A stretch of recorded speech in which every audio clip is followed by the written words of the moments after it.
Hari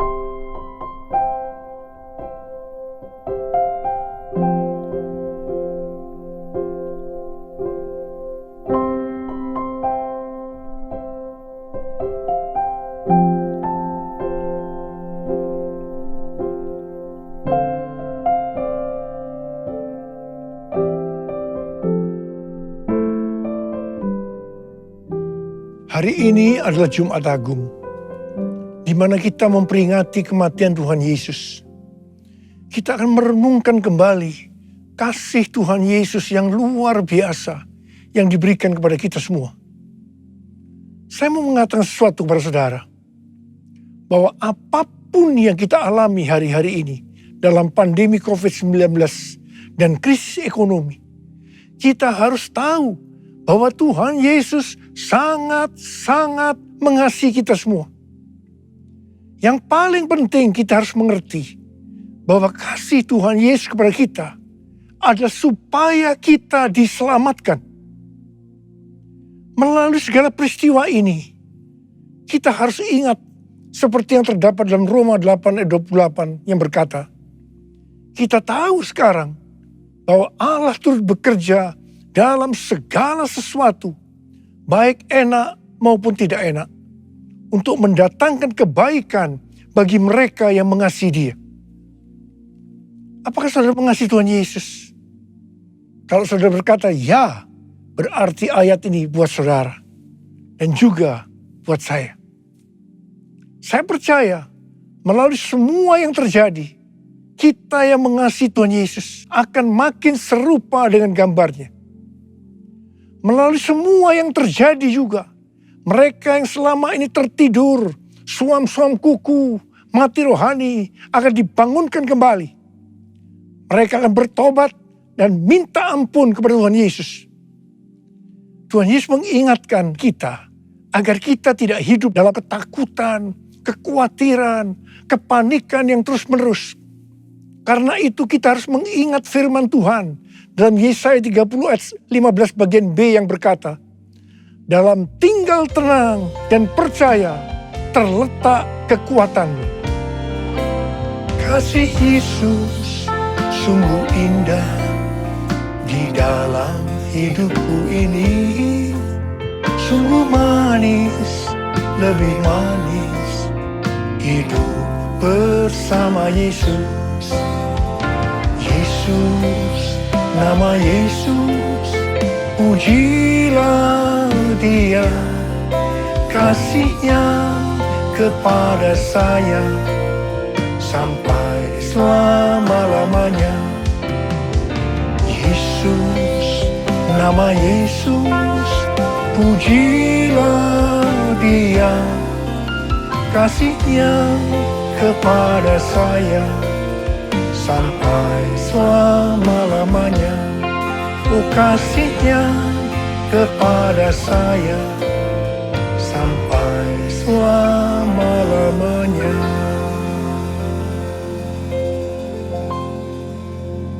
Alkitab berkata, Yesus mati karena dosa-dosa kita. Dia dikuburkan, tetapi pada hari yang ketiga Dia dibangkitkan.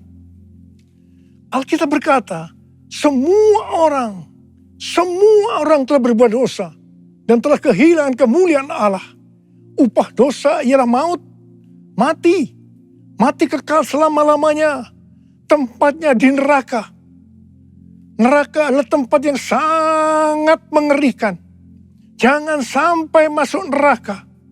Karena itu Tuhan Yesus datang ke dalam dunia ini untuk menyelamatkan kita semua. Bagaimana cara Tuhan Yesus menyelamatkan kita? Alkitab berkata, Tuhan Yesus yang tidak mengenal dosa, dijadikan dosa oleh karena kita.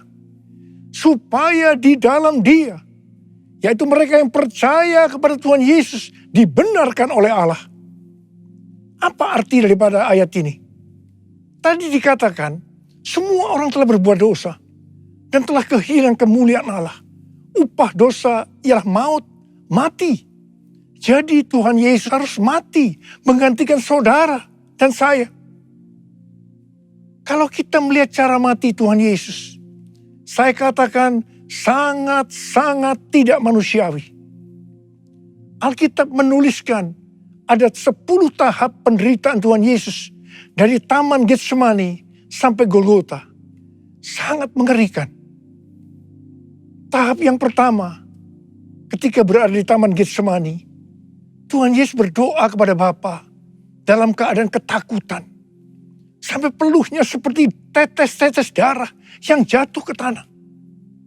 Pada saat itu seorang malaikat turun untuk menguatkan Tuhan Yesus. Tuhan Yesus berdoa kepada Bapa, "Ya Bapakku, jikalau sekiranya mungkin, biarlah cawan ini lalu daripadaku. Tetapi jangan seperti yang ku kehendaki, melainkan seperti yang kau kehendaki." Di sini Tuhan Yesus mengajar kepada kita bahwa di dalam doa kita boleh menawar, tetapi jangan memaksakan kehendak. Bagi yang sekarang dalam keadaan ketakutan, kita harus ingat bahwa Tuhan Yesus pernah mengalami ketakutan untuk menebus dosa kita semua. Karena itu datanglah kepada Tuhan Yesus. Dia pasti mampu dan mau menolong kita semua. Tahap yang kedua, Tuhan Yesus ditangkap. Dia dituduh dengan bermacam-macam tuduhan. Diludahi, mukanya ditinju, dipukul. Tetapi Tuhan Yesus tidak membalas. Di sini Tuhan Yesus mempraktekkan apa yang diajarkan kepada kita. Agar kita mengasihi dan berdoa bagi orang-orang yang membenci kita. Mengutuk kita, mencaci maki kita. Jikalau kita hanya mengasihi orang-orang yang mengasihi kita, apa jasa kita? Karena orang-orang berdosa pun juga mengasihi orang-orang yang mengasihi mereka. Tahap yang ketiga, Tuhan Yesus dibelenggu dan diadili. Waktu Tuhan Yesus diadili oleh Pilatus, ternyata tidak didapati kesalahan yang membuat Tuhan Yesus harus dihukum mati. Sementara itu orang-orang Yahudi terus berteriak-teriak supaya Tuhan Yesus dihukum mati. "Salibkan dia! Salibkan dia! Salibkan dia!" Akhirnya Pilatus menyerahkan Tuhan Yesus untuk disalibkan. Tahap yang keempat, Tuhan Yesus dicambuk. Proses awal dari penyaliban, jubah Tuhan Yesus dibuka dan dihukum cambuk. 2 algojo bergantian menghunjamkan cambuk ke punggung Tuhan Yesus. Ujung cambuk itu terbuat dari potongan tulang dan potongan besi. Tiap kali cambuk itu dihunjamkan ke punggung Tuhan Yesus, itu menimbulkan luka yang dalam. Tuhan Yesus berteriak-teriak kesakitan. Darah Tuhan Yesus bercucuran. Tuhan Yesus bermandikan darah. Tahap yang kelima, kepala Tuhan Yesus diberi mahkota duri. Duri ditancapkan di kepala Tuhan Yesus dengan cara dipukul. Sakitnya luar biasa. Darah bercucuran. Tahap yang keenam, Tuhan Yesus memikul salib. Dalam kesakitan, berlumuran darah, ditambah semalaman Tuhan Yesus tidak tidur. Tuhan Yesus harus memikul salibnya. Tuhan Yesus jatuh bangun karena tidak kuat. Maka Simon dari Kirene disuruh menggantikannya. Tahap yang ketujuh, tangan dan kaki Tuhan Yesus dipaku. Sakitnya luar biasa. Darah bercucuran. Tahap yang ke-8, Tuhan Yesus digantung di atas kayu salib. Pada saat itu Tuhan Yesus menderita secara lahir maupun batin. Secara lahir, dia merasakan sakit yang luar biasa di sekujur tubuhnya. Dan juga merasa sesak karena ada cairan yang menekan jantungnya. Secara batin, Tuhan Yesus menderita karena Tuhan Yesus melihat semua orang yang lalu lalang menghujat dia. Ahli-ahli Taurat, tua-tua, imam-imam menghujat dia. Bahkan salah satu penjahat di sebelahnya juga ikut menghujat. Tahap yang ke-9. Tuhan Yesus merasa ditinggalkan oleh Bapa. Sekitar jam 12 siang sampai jam 3 petang. Tiba-tiba langit di sekitar Golgota menjadi gelap. Tuhan Yesus gelisah. Tuhan Yesus gelisah. Dan dia berteriak, Eli, Eli, lama sabachthani. Eli, Eli, lama sabachthani. Allahku, Allahku, mengapa engkau meninggalkan aku? Tuhan Yesus merasa ditinggalkan oleh Bapa. Orang yang berdosa pada hakikatnya dipisahkan dari Bapa. Jadi untuk menebus dosa orang yang berdosa, maka Tuhan Yesus harus merasakan ditinggalkan oleh Bapa, dipisahkan dari Bapa. Saya percaya ini adalah puncak penderitaan Tuhan Yesus. Penderitaan lainnya tidak ada artinya dibandingkan merasa ditinggalkan oleh Bapa. Bagi saya, kalau saya tidak merasakan hadirat Tuhan, itu adalah hal yang paling berat dalam hidup saya. Karena itu setiap hari saya selalu menjaga langkah-langkah dalam hidup saya. Agar saya terus mengalami hadirat Tuhan. Kalau ada dosa, harus cepat diselesaikan. Supaya terus merasakan hadirat Tuhan. Saya berharap saudara juga melakukan hal yang seperti itu. Kalau ada di antara saudara yang sudah tidak merasakan hadirat Tuhan, dan saudara menganggap itu biasa, saudara harus bertobat.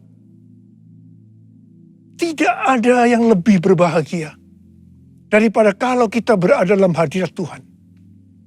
Sebab Alkitab berkata, di hadapanmu ada sukacita berlimpah-limpah. Artinya di dalam hadirat Tuhan ada sukacita dan kebahagiaan yang berlimpah-limpah. Tahap yang ke-10. Tuhan Yesus berkata, sudah selesai. It is finished. Ya Bapa, ke dalam tanganmu lah kuserahkan nyawaku. Lalu Tuhan Yesus mati. Tak terukur kasih-Mu Yesus, Kau telah mati gantikan diriku. Kau curahkan darah-Mu untuk tebus dosaku. Layaklah Kau Tuhan dipuji dan disembah dengan segenap hatiku. Layaklah Kau Tuhan dipuji dan disembah dengan segenap jiwa ragaku. Dengan segenap jiwa ragaku. Dengan segenap jiwa ragaku. Pertanyaannya, mengapa Tuhan Yesus harus mati dengan cara demikian? Mengapa tidak dengan cara yang mudah? Dipenggal kepalanya, selesai. Mengapa Tuhan Yesus harus mati dengan bermandikan darah? Alkitab katakan, tanpa penumpahan darah, tidak ada pengampunan dosa. Untuk mengampuni dosa saudara,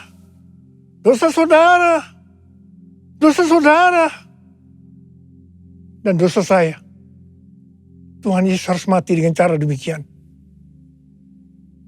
Selain itu, apalagi yang Alkitab katakan dengan cara mati Tuhan Yesus yang seperti itu? Yang pertama, penyakit kita lah yang ditanggungnya. Yang kedua, penderitaan kita yang dipikulnya. Dan oleh bilur-bilurnya kita disembuhkan. Oleh bilur Yesus ku disembuhkan. Oleh bilur Yesus ku disembuhkan. Oleh bilur Yesus ku disembuhkan. Haleluya, amin. Oleh bilur Yesus ku disembuhkan. Oleh bilur Yesus ku disembuhkan. Oleh bilur Yesus ku disembuhkan.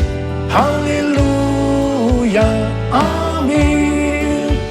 Haleluya, amin. Haleluya. Manis mati karena dosa-dosa kita. Dia dikuburkan. Tetapi pada hari yang ketiga, dia dibangkitkan.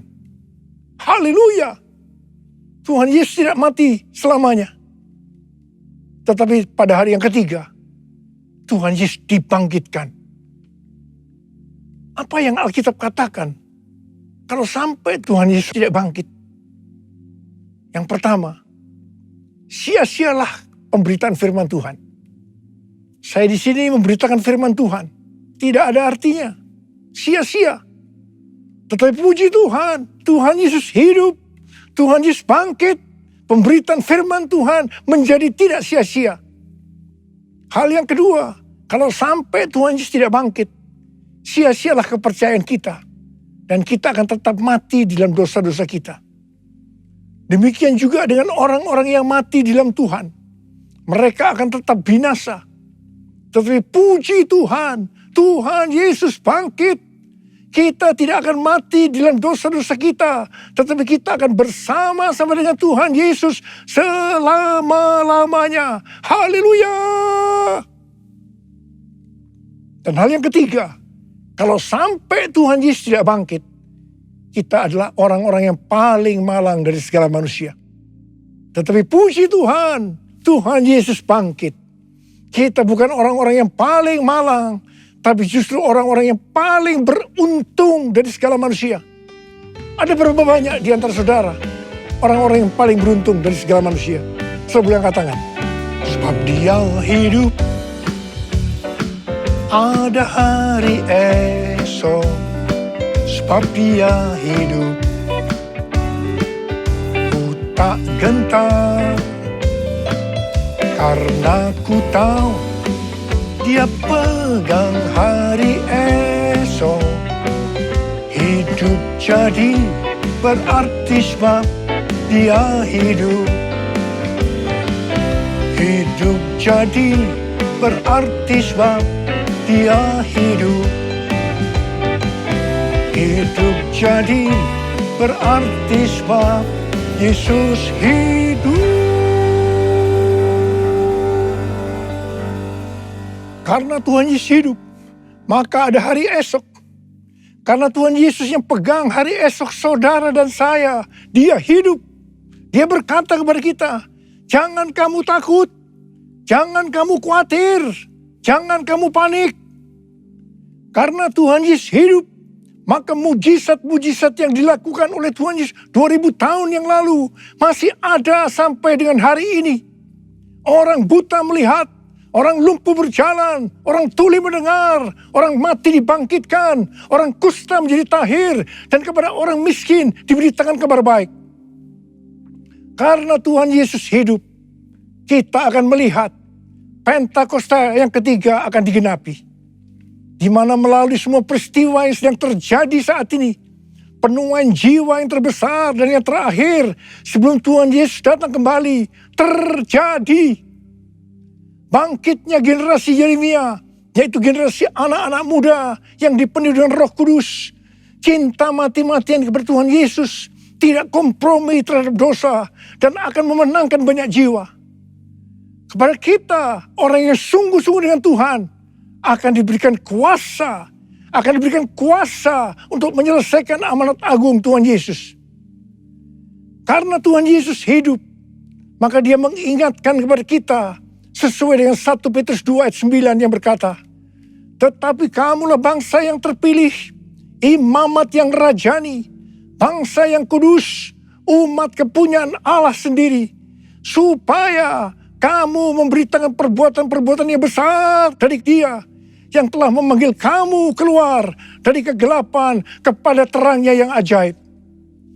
Jadi, dengan kuasa dari Pentakosta ketiga, kita akan menyelesaikan amanat agung.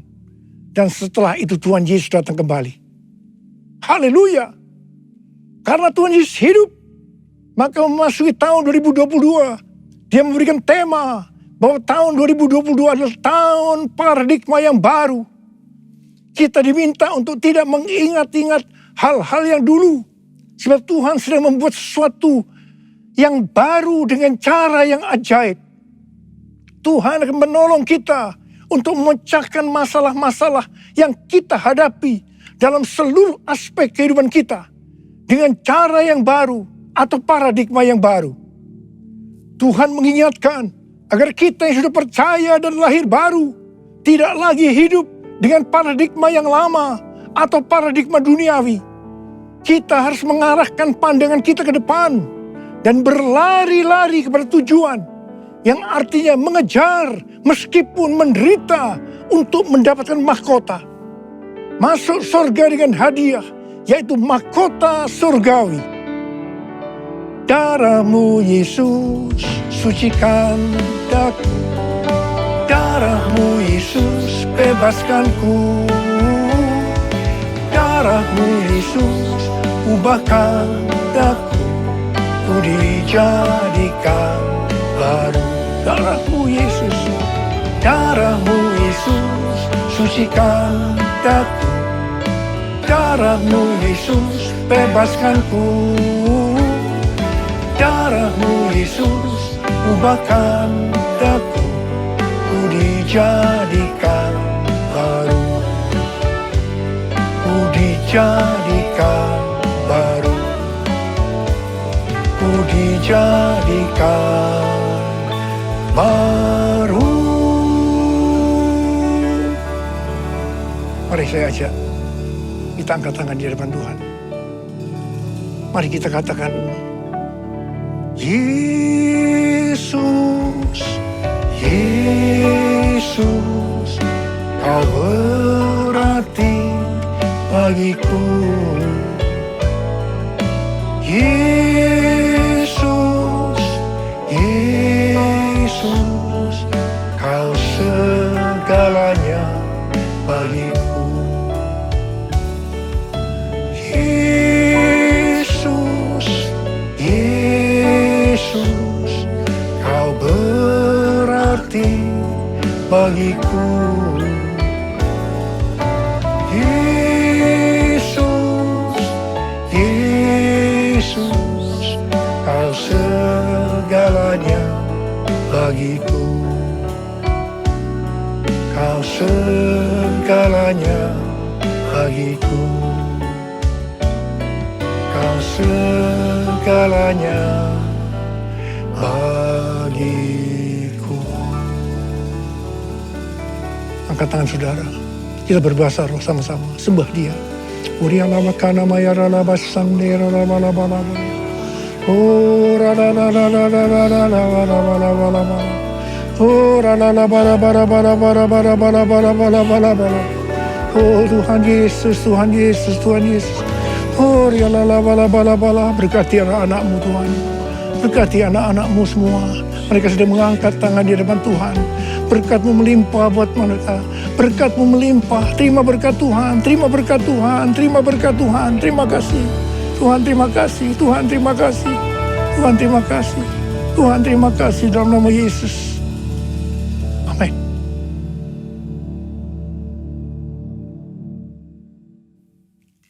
Mari saudara-saudara, kita akan masuk dalam perjamuan kudus.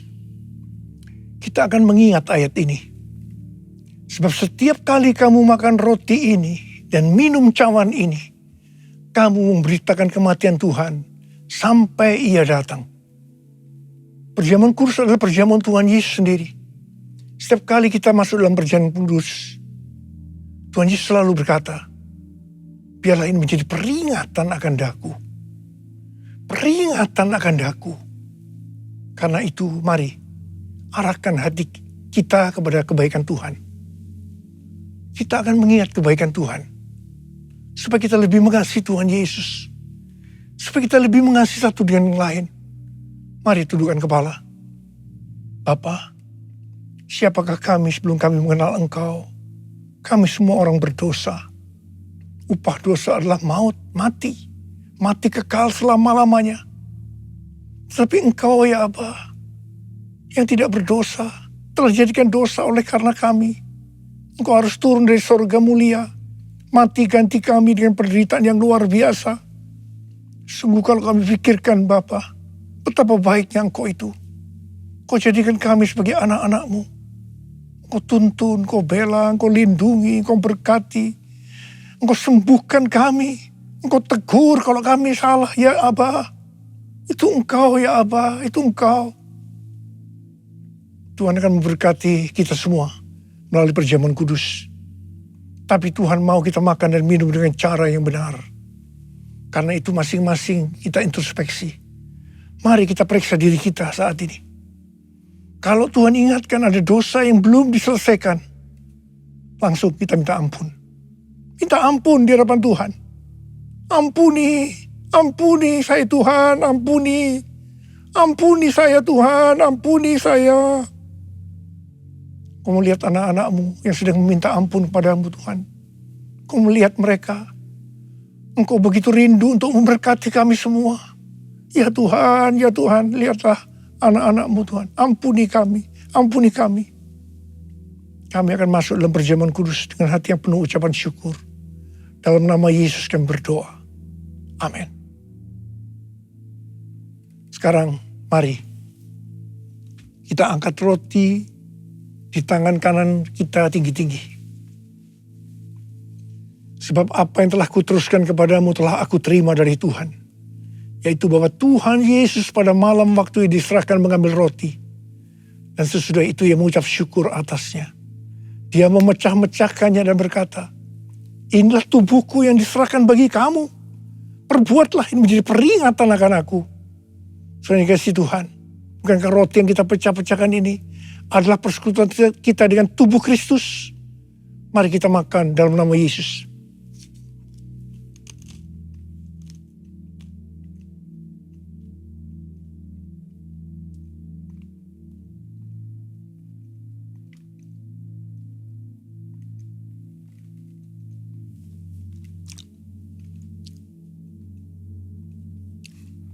Angkat cawan di tangan kita tinggi-tinggi. Demikian juga yang mengambil cawan sesudah makan lalu berkata, cawan ini adalah perjanjian baru yang dimeteraikan oleh darahku. Perbuatlah ini setiap kali kamu meminumnya menjadi peringatan akan aku. Saudara dikasih Tuhan, bukankah cawan pengucapan syukur yang atasnya kita ucapkan syukur adalah persekutuan kita dengan darah Yesus? Mari kita minum dalam nama Yesus.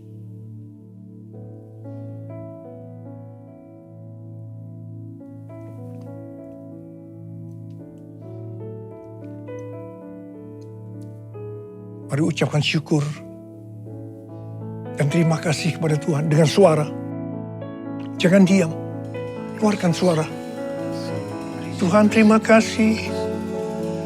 Tuhan terima kasih ya Tuhan. Kami mengucap syukur ya Tuhan. Terima kasih buat kebaikan-Mu ya Aba. Oh rada bara bara bara bara bara bara. Oh Yesus.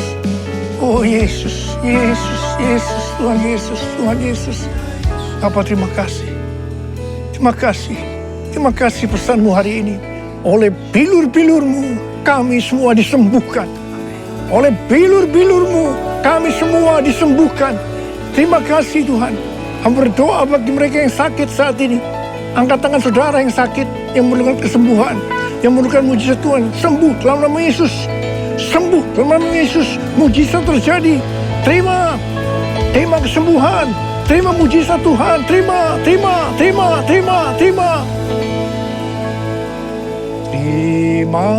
kasih Yesusku, terima kasih Yesusku. Puji syukur hanya bagi Tuhanku. Terima kasih Yesusku. Terima kasih Yesusku, puji syukur hanya bagi Tuhanku. Terima kasih Yesusku, Terima kasih Yesusku, puji syukur hanya bagi Tuhanku.